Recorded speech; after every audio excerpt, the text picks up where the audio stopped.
Why do you have those bags? Where are you going, Agatha?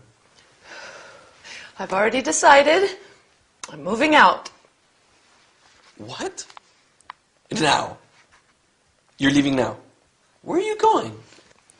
What? What has happened? Why are you moving out? I don't want to disturb anyone. I think Victor and I need to lead separate lives. Victor needs his freedom. I'm so upset. Not everyone has the same character. Elena, you're timid and shy. Victor's more reserved. Not everyone is sociable and outgoing like me. I'm too demanding. Now, you're being dramatic. I don't fit in here. I'm leaving. I'm going to Betty's. Upset? Does it mean sad? Yes, a combination of sad and angry. Perhaps you didn't like the new furniture Victor bought while you were away. She said she liked the bookcase. Anyway, you're not moving out. Don't be ridiculous. When will you leave? I'm going to stay with Betty for a few weeks. Then I'll decide. Are you two fighting? No. Well, we had an argument last night. You just have to respect other people's decisions more. That's all. You don't have to move out. I think Victor is saying you just have to give him more space, but you don't have to move house to do that. Agatha, it won't be the same without you here. It's just sometimes you're stubborn and selfish. But you're also very caring, loyal, generous, funny. Funny like fun. Humorous. I'm demanding and bossy too, right? Listen, you two. I think we all have to calm down. I don't understand all the words you're using, but insulting each other is not going to help. Victor, you have a lot to do, and I am sure you've been a little anxious recently. Sorry, Agatha. When I'm studying for exams, I become very nervous. This is an important time for me. See? Agatha, he's apologizing, and I'm sure he's going to be kind and understanding from now on.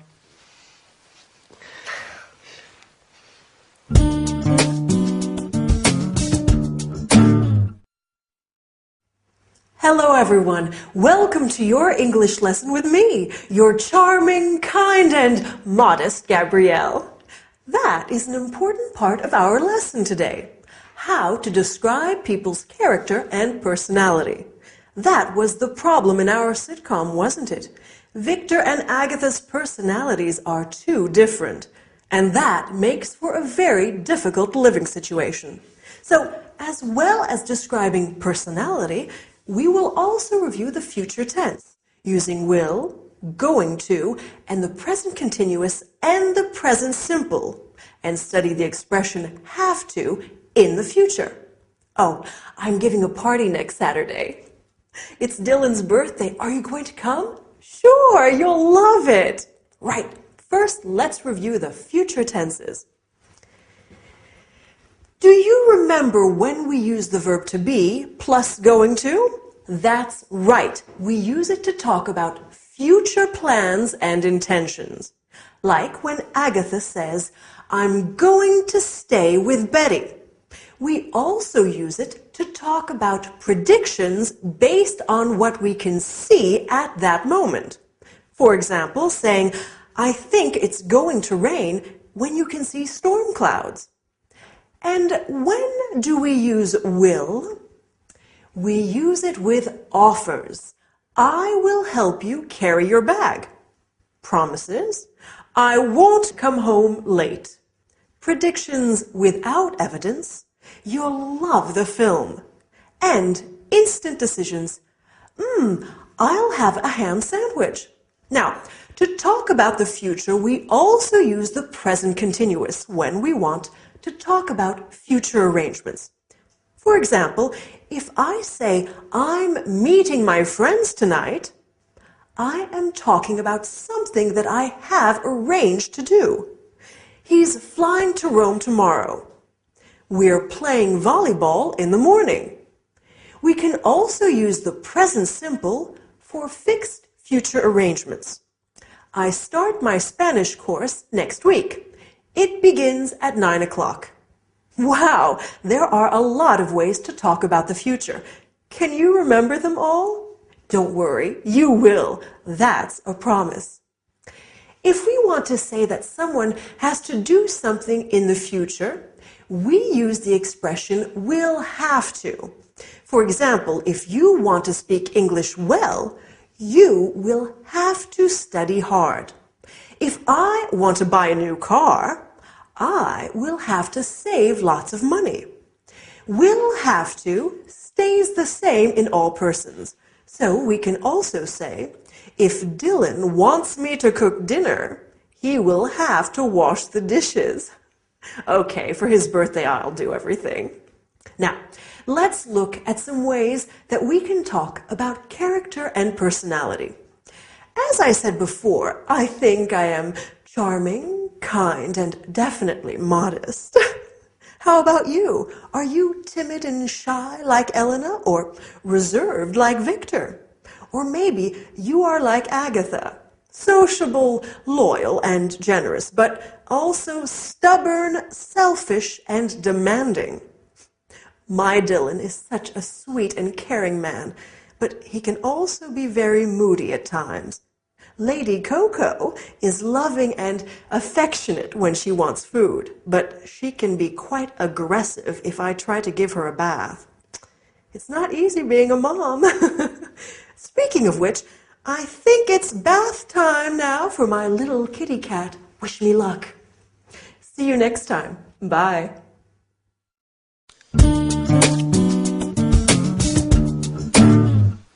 Did you get caught in the rain? Is it still raining? Well, I wasn't swimming in the Thames. The rain started while I was riding back from class. It's still raining now. This weather's terrible. Come and get warm.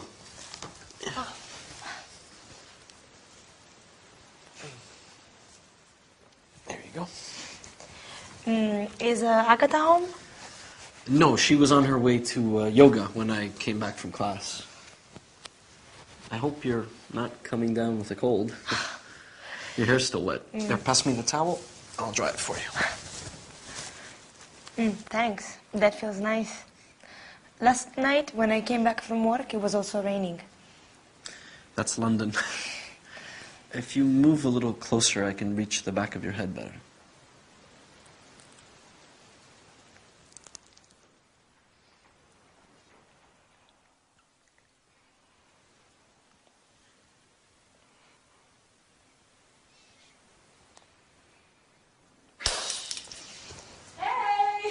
It's just me. Are you okay? All's well. It's just the vase near the door, that's all. Oh. I have to make a phone call. I'll do it from the other room so I don't disturb you two there studying. You don't have to. We can go upstairs. I can go to my bedroom, and Elena is better off drying her hair in the bathroom. Yes, of course.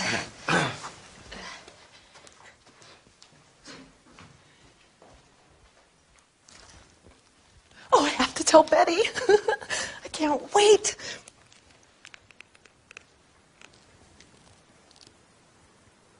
Good morning. May I speak to Betty Summers, please? Betty, you'll never guess. Betty? Oops. Sorry, wrong Betty. Could you put me through to Betty Summers, please?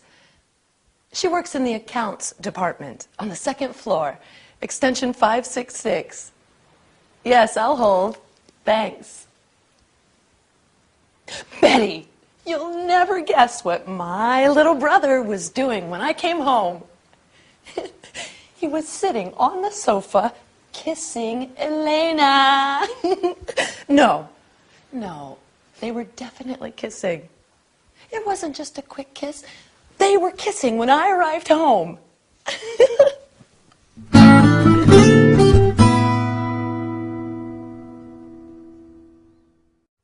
No, no, listen, Mom, I have to go.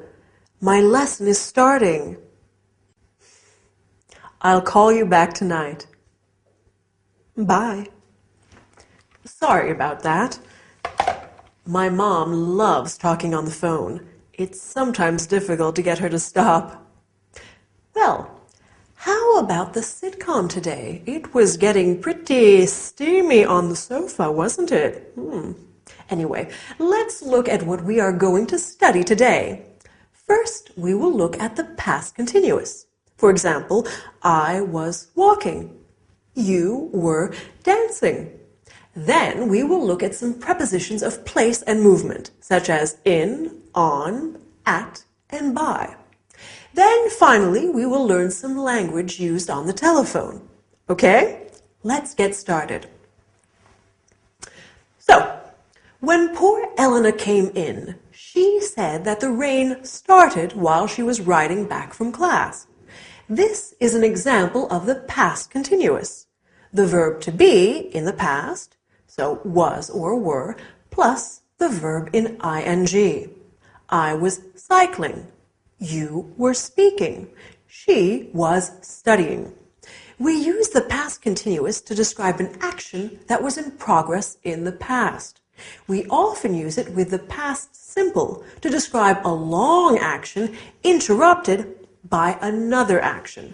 For example, I was walking down the street when I saw John. She was washing the car when it started to rain. We also use it to describe two past actions happening simultaneously. As Agatha said, he was sitting on the sofa kissing Elena, meaning he was sitting on the sofa and he was kissing Elena.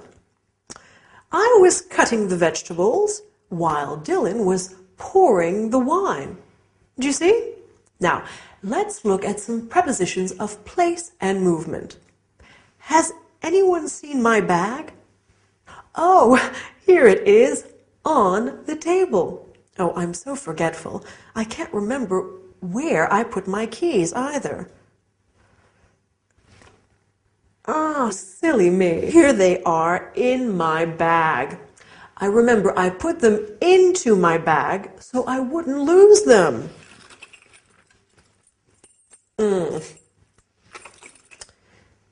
And my glasses?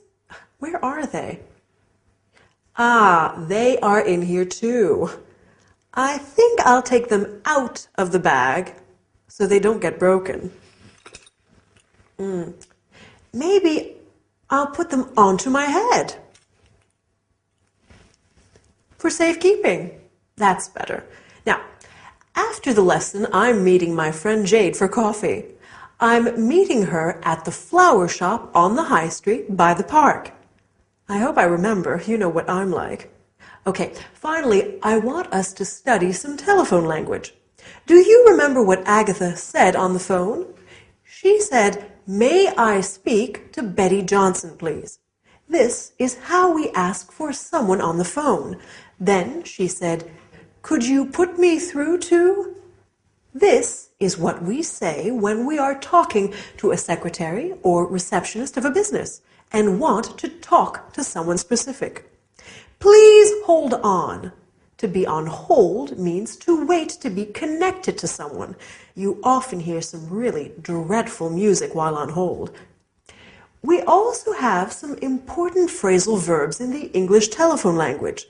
To pick up is to answer the phone, and to hang up is to end the call. Okay? So now you know how to have a phone conversation in English. Good work. Well, that's all for today. See you next time, or maybe give me a call. Do you want green tea or black, Agatha? Oh, green, please. It's supposed to be very good for you. You've never had green tea before, Agatha. You said it tastes bitter. Are you starting a new diet? No, I just think I need to be a little healthier.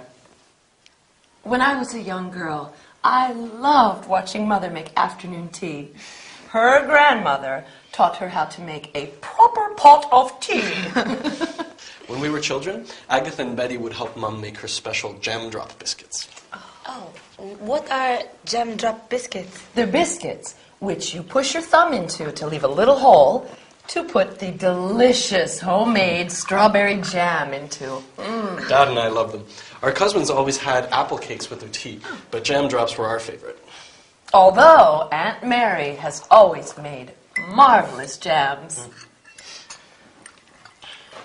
This tea is good. Mom sent it from Manchester. That's where our grandmother's from. She goes often to visit relatives and old school friends. Oh, where are you two from originally?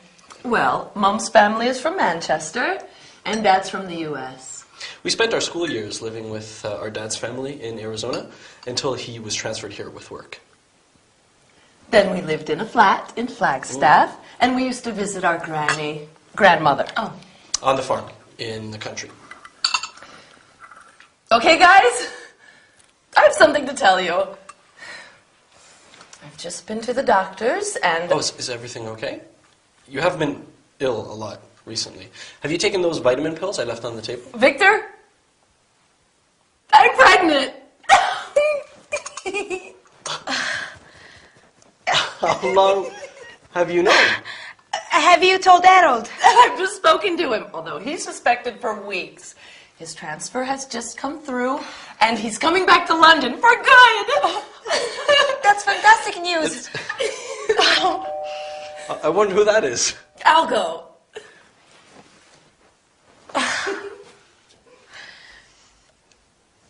Harold! Oh, what a surprise!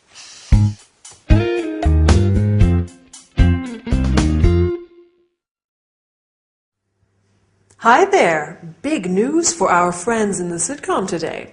No wonder Agatha is being so careful with her diet lately. And that's great news about Harold coming back, isn't it?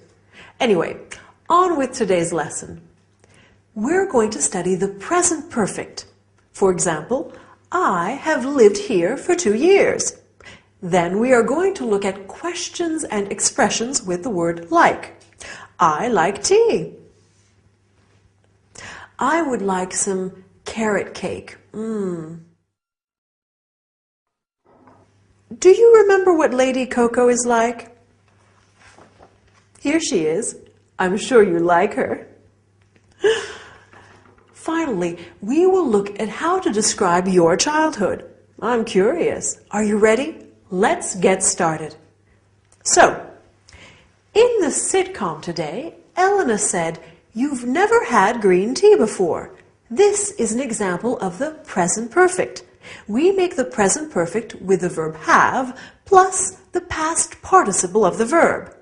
I have seen this film twice. We use the present perfect to talk about experiences in our lives when the time is not really important. I have been to India.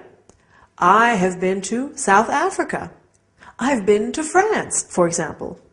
We can also use it to describe an action that started in the past and continues up to now.